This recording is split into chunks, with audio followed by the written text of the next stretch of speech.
Operation Sindoor ഭാരത സ്ത്രീകളുടെ സിന്ദൂരം മായ്ച്ചവർക്കുള്ള മറുപടിയാണിത്. വാർത്താസമ്മേളനത്തിൽ ദൗത്യം വിശദീകരിച്ച രണ്ട് വനിതാ ഓഫീസർമാർ.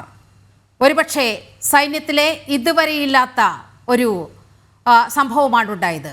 ഒരു ഓപ്പറേഷനെ കുറിച്ച് വനിതാ ഓഫീസർമാർ വിശദീകരിക്കുന്ന ആ ഒരു കീഴ്വഴക്കം അത് നമ്മുടെ ചരിത്രത്തിലില്ലാത്ത കാര്യമാണ്. Colonel Sofiya Qureshi, wing commander എന്നിവർ ചേർന്ന് ആ വാർത്താ സമ്മേളനം നടത്തി കാര്യങ്ങൾ വിശദീകരിക്കുമ്പോൾ അതിൽ വളരെ കൃത്യമായൊരു രാഷ്ട്രീയമുണ്ട്. ആ ഭീകരാക്രമണം നടന്ന ദിവസത്തേക്ക് കൂടി നമുക്കൊന്ന് പോകേണ്ടതുണ്ട് നന്ദൻ.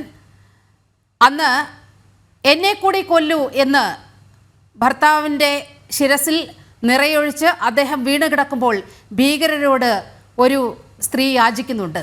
ബാംഗ്ലൂരിലുള്ള ആ സ്ത്രീയാണ് അന്ന് ആ വനിതാ വിനോദസഞ്ചാരിയായി വന്ന ആ സ്ത്രീയാണ് പറയുന്നത്, എന്നെ കൂടി കൊല്ലൂ, നിങ്ങളെ ഞാൻ കൊല്ലില്ല, നിങ്ങൾ പോയി ഇക്കാര്യം മോദിയോട് പറയൂ എന്നാണ് അന്ന് പറയുന്നത്.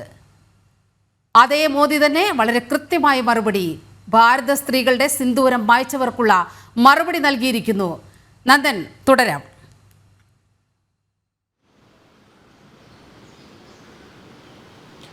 നിലിമ, പെഹൽഗാമിൽ 26 പേരുടെ മരണത്തിനിടയാക്കിയ സംഭവം, അതിൽ നീലിമ സൂചിപ്പിച്ച പോലെ അന്ന് ആ സംഭവം ഉണ്ടാകുമ്പോൾ ഭീകരവാദികൾക്ക് മുന്നിലേക്ക് ഓടിയെത്തി തൻ്റെ ഭർത്താവിനെ കൊന്ന ആ ഭീകരവാദികളുടെ മുഖത്ത് നോക്കിയൊരു സ്ത്രീ പറയുന്നത് എന്നെ കൂടി വധിക്കണമെന്നുള്ളതാണ്.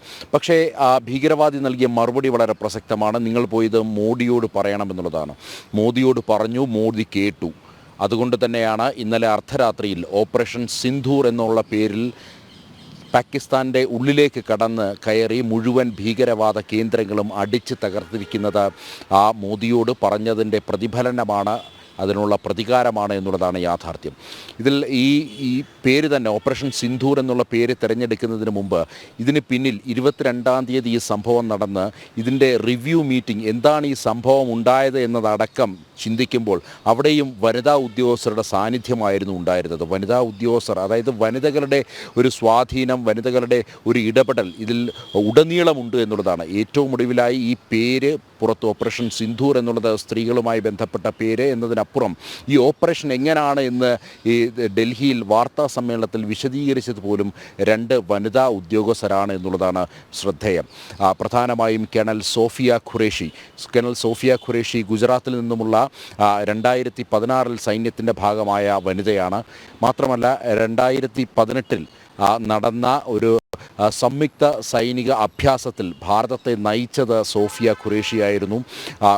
പോസ്റ്റ് ഗ്രാജുവേറ്റാണ്, ബയോമെഡിസിനിൽ പോസ്റ്റ് ഗ്രാജുവേറ്റാണ്. അവരുടെ ഭർത്താവും സൈന്യത്തിൻ്റെ ഭാഗമായി തന്നെ ജോലി ചെയ്യുന്നയാളാണ്.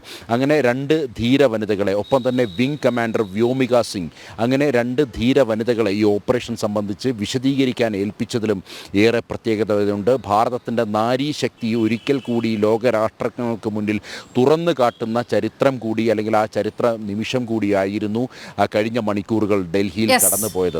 അതായത് ഈ പുരുഷന്മാരെ തെരഞ്ഞുപിടിച്ച് ആക്രമിച്ച് സ്ത്രീകളെ തീരെ കണ്ണിലേക്ക് തള്ളിവിട്ട ഭീകരർക്ക് അർഹിച്ച ശിക്ഷ നൽകിയിലൂടെ ഓപ്പറേഷൻ സിന്ദൂർ അതിൻ്റെ പേരുകൊണ്ടും കർമ്മം കൊണ്ടും അർത്ഥപൂർണമാകുകയാണ്.